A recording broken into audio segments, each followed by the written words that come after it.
Македонија се уште е меѓу земјите со најголем процент на резистенција на бактериите кон антибиотици. Неправилната употреба на антибиотиците доведува до зголемена антимикробна резистенција, односно отпорност на бактериите кон лекови.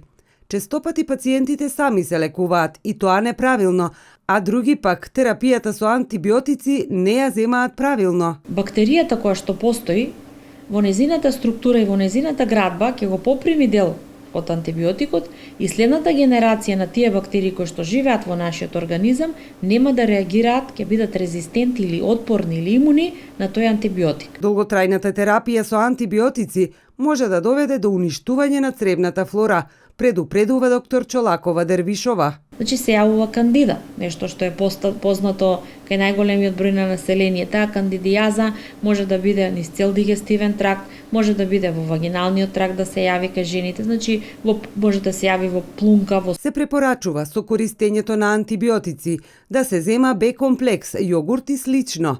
Лекарите препорачуваат пациентите да се придржуваат кон препораките на земање на терапијата.